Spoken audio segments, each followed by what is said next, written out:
Bienvenue sur Exploratrice de rêves lucides. Alors pour commencer, si t'es pas déjà abonné à la chaîne, je t'invite à le faire parce que je te poste une vidéo par jour et n'hésite pas à partager ton expérience en commentaire. Ok, donc aujourd'hui on va parler d'anxiété et on se pose la question, est-ce que c'est possible de guérir de son anxiété à travers le rêve lucide? Alors, guérir, c'est peut-être pas le bon mot parce que quand on est anxieux, on n'est pas malade non plus, faut pas exagérer.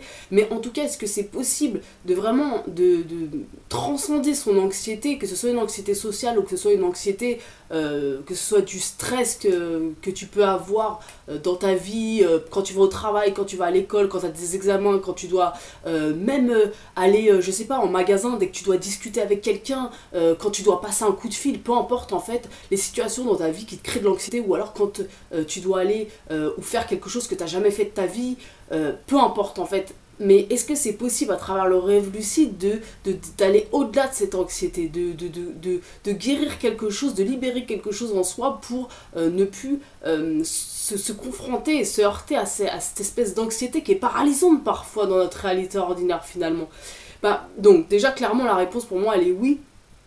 Tout simplement parce que à travers le rêve lucide, ce que tu peux faire, évidemment ça demande d'avoir un peu pratiqué le rêve lucide et d'avoir été un petit peu plus loin, mais après je vais te parler de quand tu n'as pas l'habitude de faire des rêves lucides. En tout cas dans un premier temps, c'est sûr que si tu as l'habitude de faire des rêves lucides, clairement tu peux en rêve te confronter à des situations, les mêmes situations qui dans ta vie te provoquent de l'anxiété, tu peux les vivre en rêve et les affronter quelque part. Et je te donne un exemple, comme ça va être un peu plus concret. Si dans ta réalité ordinaire, par exemple, tu flippes quand tu te retrouves en soirée, en groupe, avec plusieurs personnes. Tu flippes, j'exagère, t'es anxieux, tu vois. C'est genre, tu te demandes ce que les gens ils pensent de toi. C'est genre, quand quelqu'un te parle, tu sais pas trop comment agir.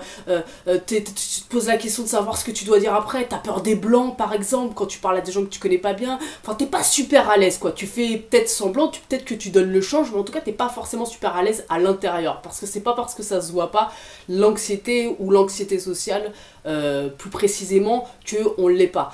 Mais quoi qu'il en soit, cette situation-là, dans un rêve, tu peux te confronter à vivre une situation, une espèce de soirée avec des personnages, tu vois, et là, tu irais à la rencontre des personnages, tu irais parler aux personnages, tu répondrais aux personnages, etc. Et là, tu vas me dire, mais attends, mais oui, c'est facile, c'est en rêve, pas de conséquences, bien sûr que je peux parler aux personnages du rêve.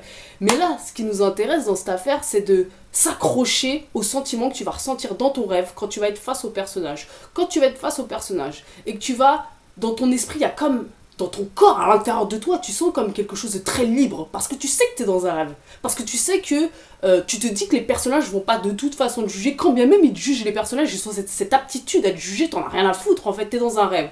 Tu vas te réveiller, il n'y a pas de conséquences. Donc, ce que tu peux faire, c'est que, quand tu vas être en train d'échanger avec les personnages, ça va vraiment être pendant quelques secondes, de ressentir, vraiment, de ressentir à l'intérieur de ton corps ce qui se passe. Et de t'accrocher à ce sentiment-là pour pouvoir le reproduire, entre guillemets, dans ta réalité ordinaire. Maintenant, tu vas me dire, ouais, mais attends, si j'ai pas l'habitude de faire des rêves lucides, moi je suis anxieux maintenant, là, ou anxieuse maintenant, c'est maintenant que je veux me débarrasser de mon anxiété, j'ai pas que ça à faire de faire une pratique de 2-3 ans de rêves lucides pour accéder à ce genre de scène. Oui, c'est vrai, mais tu peux, en fait, pour moi je pars du principe, si tu es en train de regarder cette chaîne, c'est parce que tu as une relation toute particulière avec les rêves. Quand je parle des rêves, je parle pas forcément que des rêves lucides, parce qu'on parle bien sûr des rêves lucides, mais les rêves normaux, ils ont une importance juste capitale, en fait, dans ton développement, ta transformation, en tout cas à mon sens, dans la connaissance de soi, dans le fait de comprendre et d'apprendre à savoir ce qu'on aime, ce qu'on veut dans la vie, etc. Pour moi, comme je te le redis, mais le rêve, il doit servir, et le rêve dans sa globalité, pas que le rêve lucide qui est une parcelle du rêve, dans sa globalité doit servir à enrichir ta réalité ordinaire. Donc si tu es dans ta vie de toute façon quelqu'un d'anxieux, oui, tu peux transcender ça à travers le rêve, et t'es même pas obligé de passer par le rêve lucide. Parce que déjà, ne serait-ce que même le fait que tu une espèce de relation particulière avec le rêve, ça veut dire que tu comprends instinctivement comment fonctionne le rêve et quels sont les mécanismes du rêve. Même si tu poses pas des mots dessus, tu serais même pas en train de regarder cette chaîne si tu n'avais pas une relation avec le rêve, s'il n'y avait pas quelque chose en toi qui était connecté au monde des rêves et au monde onirique. On est tous uniques, donc il y a des personnes qui ne s'intéresseront jamais aux rêves et elles s'intéresseront à d'autres trucs que toi, t'en auras rien à foutre de toute ta vie, tu vois. Et ben en fait, faut t'accrocher à ça. Déjà, le soir quand tu te couches, s'il y a vraiment des choses que tu veux libérer dans ta réalité ordinaire ou que tu veux comprendre, pose des intentions en fait, juste demande au rêve. Moi j'ai travaillé comme ça, en mode thérapie du rêve, je te jure, mais pendant des années, ça m'a tellement aidé. À chaque fois que j'allais me coucher et que je sentais que j'avais dans ma vie un blocage, j'ai eu des moments de ma vie où vraiment je me sentais bloquée. Alors en plus là on est en train de parler d'anxiété, moi l'anxiété sociale je sais très bien ce que c'est parce que en plus j'ai eu beaucoup d'anxiété sociale dans le passé. Et en plus, c'était d'autant plus douloureux pour moi que, de prime abord, je parais pas être une personne anxieuse. Alors évidemment, j'ai beaucoup travaillé sur le point, donc maintenant ça va beaucoup mieux. Mais en tout cas, à cette époque, j'étais déjà du style un peu détendu, un peu cool. Donc pour moi, il y avait un réel conflit à l'intérieur parce que je me sentais anxieuse face aux gens. Et en plus, je ne paraissais pas l'être. Donc il y avait comme un conflit entre ce que je dégageais et ce que je ressentais à l'intérieur de moi. J'avais presque le sentiment que c'était encore plus dur que quelqu'un qui a l'air de toute façon anxieux et qui l'est, quoi. Mais quoi qu'il en soit, j'ai vraiment travaillé cette anxiété à travers mes rêves. Et pas qu'à travers mes rêves lucides, parce que moi je fais pas mal de rêves lucides dans ma vie, enfin j'en ai même fait beaucoup, mais j'ai jamais été... c'est depuis cette chaîne que je commence à me fixer des objectifs, à partir dans des trucs un petit peu plus poussés quelque part. C'est beaucoup avec mes rêves normaux que j'ai travaillé, c'est ça que je t'invite à faire aujourd'hui si tu as de l'anxiété, que peu importe l'anxiété, quelle qu'elle soit, peu importe la forme qu'elle prend dans ta vie, mais sers-toi de tes rêves. Alors, dans un premier temps, pour poser des intentions, c'est-à-dire demande tout simplement de te libérer de cette anxiété à travers le rêve. Alors ça va peut-être pas être en mode oui le matin tu vas te réveiller, waouh c'est bon, t'es libéré, tout se passe bien, mais plus tous les soirs tu vas poser cette intention, tu vas envoyer cette intention quelque part, compare l'univers et ton inconscient en fait.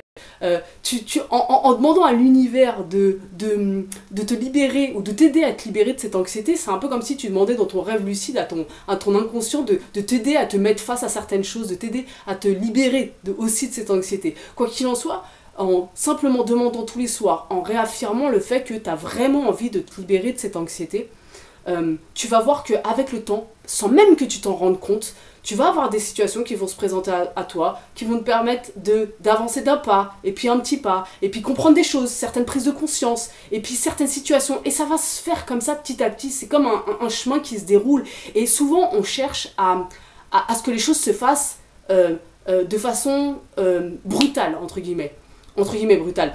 C'est-à-dire qu'on a de l'anxiété, on voudrait que, hop, dans une heure, on a plus d'anxiété. Alors je suis pas en train de dire que ça va mettre du temps, ça peut être très rapide, c'est pas ça que je suis en train de dire, c'est pas d'un point de vue du temps que je parle, c'est plus d'un point de vue, on voudrait poser avec nos mots, dire ah oui, à ce moment-là précisément dans ma vie, il y a eu un point de rupture et avant c'était comme ça, après c'était comme ça.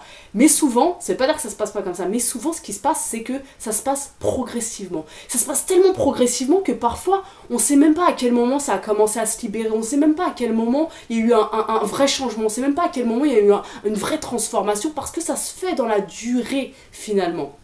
Et donc du coup, pour l'anxiété, moi je te conseille vraiment, si t'es quelqu'un d'anxieux, alors, si tu as accès aux rêves lucides, évidemment, de te confronter aux situations dans tes rêves lucides qui te rendent anxieux dans ta réalité ordinaire, évidemment, et de chercher à les transcender dans ton rêve lucide, de t'accrocher aux sentiments que tu ressens dans ton rêve lucide, c'est-à-dire l'espèce de liberté que tu sens intérieurement, l'espèce de je m'en fous de ce que les autres pensent de moi, l'espèce de fluidité dans ta façon de parler, tout ça tu t'y accroches et tu tentes petit à petit de le reproduire dans ta réalité ordinaire. Si t'as pas accès, en tout cas t'as pas suffisamment accès aux rêves lucides, déjà première chose, c'est un truc que j'ai pas précisé, c'est pas grave d'être anxieux et je crois pas qu'il faille lutter contre, c'est-à-dire que plus tu vas te dire ah non, faut que je me défasse de ce problème, je suis anxieuse, c'est pas bien, etc., ça me gâche la vie, etc., plus tu vas être en mode conflit, plus tu vas être en mode lutte, plus tu vas lutter contre ta propre guérison, ta propre libération quelque part. Donc déjà, dis-toi bien, souffle un bon coup, c'est pas grave, t'es anxieux, c'est pas grave, c'est pas une maladie, tu peux complètement transcender et dépasser ça, je te dis, moi j'ai fait, donc je sais de quoi je parle en l'occurrence, c'est pas quelque chose de grave. Déjà, rentrer dans une forme d'amitié, c'est bizarre de dire ça, mais d'amitié quelque part avec ton anxiété, quoi. Plus tu vas lutter contre, et peu importe dans ta vie, plus tu luttes, plus ça fait mal, quoi. Ça veut pas dire que ça se défait pas à la fin, mais plus ça fait mal. Donc voilà, le but c'est quand même à travers le rêve c'est doux quand même, tu vois. Enfin moi je trouve que c'est doux le rêve. C'est essayer de faire quelque chose de plus... ouais, de faire les choses en douceur. Moi pour te dire, il y a 10 ans en arrière de ça, à peu près, je sais pas, je te dis 10 ans, ça fait peut-être plus... j'ai posé une intention très claire à l'univers. Je me sentais avoir une connexion particulière avec les rêves. Je me suis dit, ce que je veux dans ma vie, c'est évoluer, c'est me transformer, c'est devenir qui je suis censée devenir sur cette terre en douceur. En douceur, tu vois, c'est ça. Je veux pas de lutte, je veux pas que ça soit en mode bam et hop, et tu sais, t'as ça et le lendemain ça passe, ça se transforme d'un coup. C'est possible, tu vois, mais moi j'aime les choses qui se font en douceur, tu vois. C'est tranquille, tu vois, ma petite barque, tu vois, tranquille. Et je trouve que le rêve ça aide à ça en fait. Donc déjà dis-toi bien que l'anxiété c'est pas grave, ne lutte pas contre, sois ok avec ça, ne culpabilise pas quand dans une situation tu t'es senti bête, ou t'as été gêné, ou t'as eu peur du regard, ou c'est pas grave en fait, c'est rien, on est des êtres humains, c'est ok avec ça, c'est ok avec ça. Donc tu vois, dis-toi bien que ça ça fait partie de ta vie aujourd'hui, ça veut pas dire que ça fera partie de ta vie demain. Donc pose une intention avant de te coucher. Si c'est vraiment quelque chose qui te tient à cœur, pose cette intention tous les jours, semaine après semaine. Demande vraiment avec ton cœur, tu vas parler avec ton cœur. Parle vraiment avant de te coucher. Je te dis pourquoi avant de te coucher, parce qu'on est dans un état de relaxation, on est dans un entre-deux qui permet vraiment d'assimiler mieux les choses, de faire passer mieux les messages à son inconscient ou à son subconscient. Et voilà, de tout simplement dire, cette anxiété aujourd'hui, elle m'empêche de vivre, elle m'empêche peut-être d'avoir, je sais pas, une petite amie, un petit ami, elle m'empêche d'avoir un nouveau travail, elle m'empêche de voyager, elle m'empêche de me faire des nouveaux amis, etc. Elle m'empêche de faire telle activité. Alors voilà, dis ce qu'aujourd'hui cette anxiété, quelle limite elle te pose dans ta vie. Aimer l'intention, dit je ne veux plus de ça, je ne veux plus de ces limites, j'ai envie de voir des nouveaux amis, j'ai envie de voyager, j'ai envie d'un nouveau boulot, j'ai envie d'expérimenter, j'ai envie de rencontrer, etc., etc. Pose vraiment cette intention avec ton cœur et tu vas voir, laisse les choses faire, en mode douceur, tranquillement, laisse les choses faire. Je te jure, je te le répète, si tu te sens connecté au rêve, alors c'est ta clé, c'est un outil de ouf le rêve, c'est un outil thérapeutique de ouf le rêve, on s'en rend pas suffisamment compte. Et en plus c'est un outil thérapeutique de ouf, mais en douceur, c'est-à-dire qu'avec les semaines, petit à petit, tu vas voir que tu auras plus d'énergie, plus de courage pour affronter cette anxiété-là, en fait. Parce que cette anxiété, une fois de plus, je te le répète, c'est pas ton ennemi, en fait. Elle est là parce qu'à un moment donné, c'est comme un mécanisme de survie que tu as mis en place dans ta vie à un moment donné, parce que tu t'es confronté à des situations peut-être qui t'ont fait peur. Il y a un mécanisme qui s'est mis en place et ça se traduit par l'anxiété pour te protéger. Sauf qu'aujourd'hui, ça ne te sert plus. Cette protection qui te servait dans ton passé, elle te sert plus aujourd'hui. Donc, si tu remets pas les choses en place à l'intérieur de toi en disant ah ok, merci anxiété, tu m'as servi à un moment donné, mais maintenant j'ai plus besoin de toi parce que je veux accéder à des opportunités, à des situations que tu m'empêches de vivre, bah voilà, déjà tu poses une première intention, tu remets les choses au clair. Donc voilà, sers-toi vraiment de tes rêves. Alors lucide évidemment, on n'en parle même pas, c'est évident que tu peux régler, pour moi toutes les peurs, on peut tout régler en rêve lucide, on en reparlera, mais voilà, ne te bute pas sur le fait que en mode ah ouais non mais attends j'ai envie de guérir cette peur, ou j'aime pas le mot guérir mais libérer cette peur, ou transcender cette peur, et ça va me prendre du temps d'accéder au rêve lucide. Non, sers-toi de tes rêves normaux en fait. Alors là je te disais, pose une intention avant de te coucher, et évidemment ce que j'ai pas précisé c'est que écris tes rêves, parce qu'en fait ce qui va se passer, si pendant un mois, tous les soirs tu poses une intention, je souhaite me libérer de mon anxiété parce qu'aujourd'hui elle me sert plus, etc. Tu fais ton petit sketch, ce qui te parle, ce qui vient de ton cœur, enfin sketch, ce qui vient de ton cœur, c'est ça que je voulais dire. Et puis en fait, en écrivant tes rêves, et sur un mois, tu vas voir un déroulé. Si tu prends du recul, tu vas voir une histoire s'inscrire à travers les rêves, les personnages, les situations, et tu vas voir quelque chose se dérouler. Et moi, je fonctionne comme ça. Moi, quand je regarde sur certaines choses que j'ai demandé de régler en rêve, quand je regarde sur le long terme, mes rêves, ils me parlent. Et si ça fonctionne pour moi, alors ça fonctionne peut-être pour toi. On est tous uniques. Mais je crois que si en tout cas tu es sur cette chaîne, c'est que tu aimes le rêve, c'est que tu as une petite relation avec le rêve. Donc si ça fonctionne pour moi, c'est que ça peut fonctionner pour toi aussi. Tout simplement. Ok, donc voilà, n'hésite pas à me dire en commentaire, à me partager un peu ton expérience, je vais répondre à tout ça avec grand plaisir comme d'hab, et puis bah on se retrouve demain pour une nouvelle vidéo.